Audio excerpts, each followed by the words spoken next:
One of the biggest problems I hear from creative people all the time is that they are always constantly looking for the next creative project that's gonna take them to the next level. I need to break out. I'm gonna try something new. Maybe this next thing will be the one that gets me found. Maybe this next one is the one that gets me seen by the curators. Maybe this next thing is the one that makes me famous in this group of whoever. But the thing is, that next creative project isn't solving any of the problems. It's actually probably creating more problems than it is doing any good. Now, the real issue probably is more that we are either scared or we are bored. And there is a solution here, but you're probably not gonna like it. But before we get into it, let's talk about resistance. This is a word that was coined by Steven Pressfield in The War of Art. I mean, he didn't make up the word resistance, but in the scope of creative work, it's regarding all of the stuff that pushes back on you whenever you're trying to do something new, or whenever you're trying to do the thing that you want to do, but your mind is saying, nah, you don't really want to do that. Resistance is that force that keeps you from moving forward.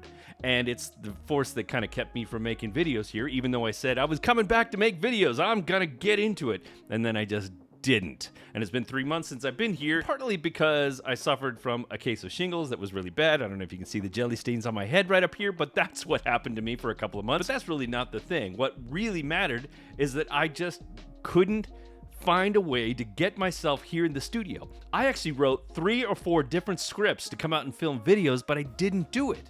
Why? Resistance. My glasses keep falling off my nose because I'm sweating like crazy in the summer in this place that it's 85 plus degrees and I don't have air conditioning. But poor pity me. Resistance isn't just the force that holds you back. Sometimes it's the force that takes you off path.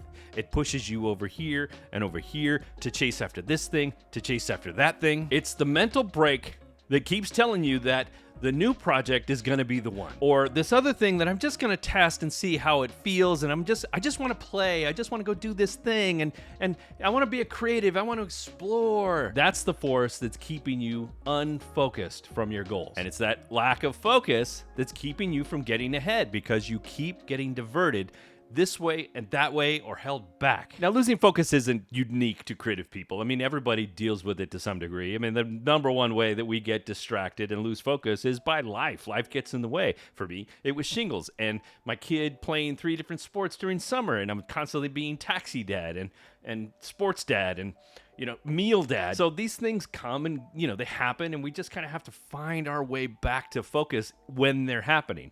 Doesn't always work as easy as we wanted to, but it does happen. The second way is, just like I explained earlier, we chase these different ideas. We're losing our focus because we're going after this crazy new idea that we want to do, or this really beautiful thing that we want to focus on, or this thing that seems like it's on the same path, but it really isn't, because it's taking us away from the energy that we want to spend on the real thing that we should be pushing our energy into.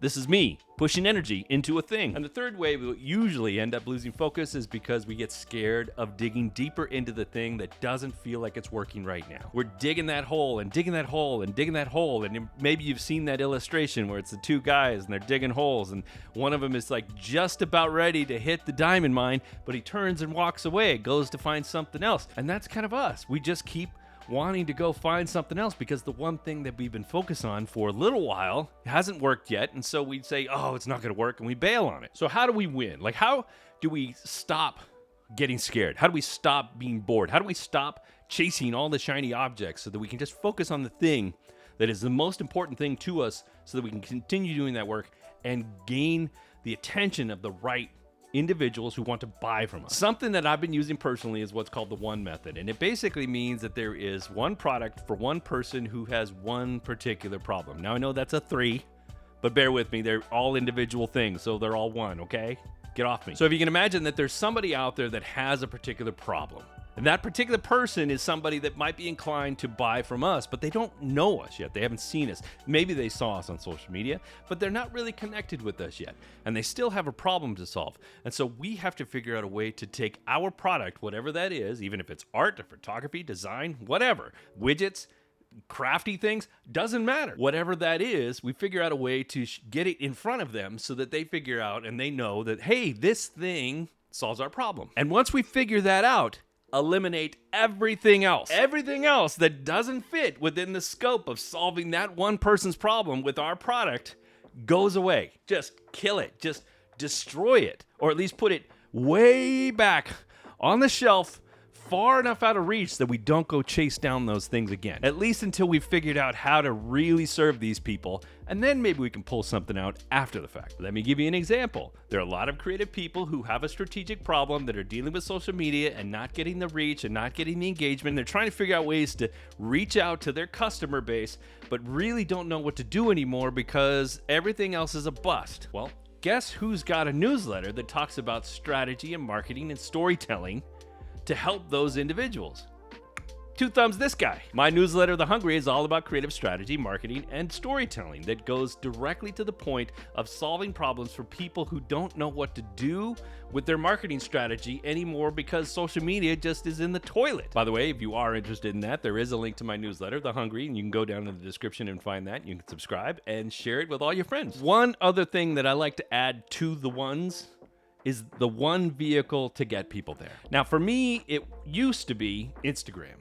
But that doesn't work so well for me anymore. I've also dabbled in Threads, which I enjoy, but it's not great at really delivering people to my newsletter. However, this YouTube channel has actually been pretty good about that when I do actually focus my energy towards it. But when I do, people go over to the newsletter, they sign up, and they're like, I'm all in, Dave, let's go. My one platform, my one vehicle to get people over to the newsletter that isn't the newsletter itself is YouTube. It might be different for you. Maybe it is Instagram that helps people get from wherever they are to wherever you want them to go, whether it's your email list, your newsletter, or wherever else you might want to send them to help them pay money to you for the thing that they need because you have the answer, because you're the problem solver. Whatever that one vehicle is, put all of your energy into that. I know people say, well, we got to be on this platform and that platform and this one and that one, but you don't.